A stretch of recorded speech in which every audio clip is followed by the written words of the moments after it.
Dans cette vidéo, on va parler de la chronologie d'une vente pour un agent immobilier. Il y a 11 étapes, on va les voir en détail pour que si tu débutes, tu comprennes un peu mieux. Évidemment, là, on va survoler, on pourrait même faire des vidéos spécifiques pour chaque étape.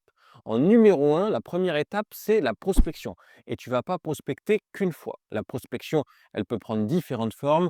Moi, je parle de celle que j'utilisais le plus souvent, qui est la prospection papier, quand tu distribuais des prospectus. Donc évidemment, ce n'est pas qu'une fois. T'attends pas à débuter ta prospection et tout de suite avoir un retour sur investissement. La deuxième étape, c'est l'estimation. Une fois que tu t'es fait connaître par la prospection, encore une fois qui peut prendre différentes formes, tu as un appel d'un vendeur potentiel qui va te demander une estimation. Donc là, rendez-vous sur place chez la personne. Ensuite, tu prépares ton estimation à l'agence ou dans ton bureau si tu es agent commercial. Et ensuite, tu vas faire le rendu d'estimation. Étape numéro 3, très simple, c'est le suivi et la relance. Évidemment, le gars va peut-être te dire, ou le couple, on vendra d'ici 6 mois, on vendra d'ici 4 mois. Donc, tu dois faire des relances et un suivi qui te permettent de ne pas être trop incisif parce que tu vas faire chier le gars si tu le rappelles toutes les semaines, mais assez pour qu'il pense quand même à toi et qu'il ne t'oublie pas lorsque la mise en vente aura lieu. Phase numéro 4. Enfin, ça y est, ton estimation décide à mettre en vente. Évidemment, il ne faut pas te gourer sur le prix. Donc là, c'est la prise du mandat. La prise du mandat, signature évidemment du mandat, et ensuite, dans la foulée, lancement des diagnostics qui sont obligatoires pour la mise en vente, et ensuite, prise de photos pour essayer d'optimiser au maximum le bien. Étape numéro 5. Maintenant que tu as les photos, que tu as les diagnostics, que tu as le mandat, tu peux faire l'annonce. Donc l'annonce, c'est quoi? Déjà, il faut modifier les photos. On parlera d'une vidéo à part pour le logiciel à utiliser, etc. Ensuite, tu prépares une fiche, la fiche du bien, avec le texte de pub évidemment. Dans l'idéal, tu rajoutes aussi les plans. Et ensuite, cette fiche, la fiche désignation du bien, peu importe comment tu l'appelles, tu l'envoies à ton fichier client pour leur dire, voilà, ça va être en vente. Évidemment, il y a un ordre à respecter. Donc d'abord, tu envoies à ton fichier client et dans la foulée, tu mets en publicité. Quand tu es en agence, il y a une étape aussi que je peux avoir oubliée, c'est ce qu'on appelle la caravane. La caravane, c'est normalement, il n'y a que toi qui as vu le bien, il n'y a que toi qui as signé le mandat, qui a pris les photos, etc.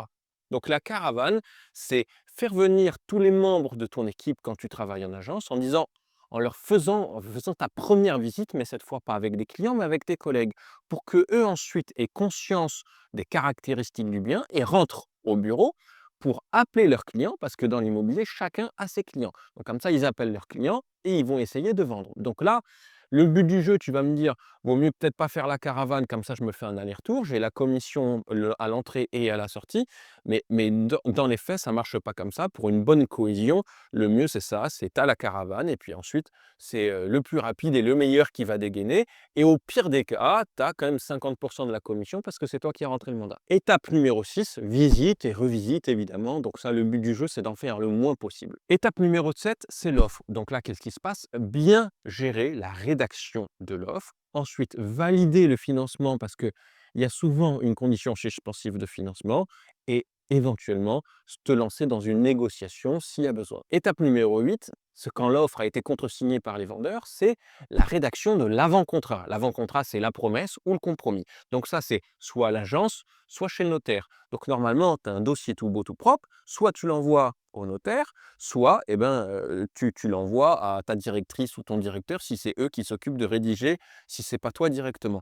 Donc là, dans le dossier, il y a évidemment l'offre, évidemment les plans, l'état mobilier que tu auras dû préparer, la condition suspensive, le plus d'informations possible concernant toutes les parties. Étape numéro 9, c'est le suivi, c'est-à-dire évidemment, il y aura des revisites entre le moment où tu as signé le compromis ou la promesse de vente et l'acte authentique, que ce soit les entrepreneurs pour les travaux, la belle-mère qui veut revisiter des mesures qui ont été oubliées pour refaire la cuisine, et évidemment aussi les infos sur le financement. Il faut que tu relances l'acquéreur pour dire: «Est-ce que vous avez déposé vos dossiers? Où est-ce que vous en êtes avec le financement? Ça arrive bientôt à la fin», etc., etc. L'étape 10 maintenant, c'est la pose d'un panneau. On l'a vu dans la vidéo sur les panneaux, très important. Tu me poses un panneau vendu.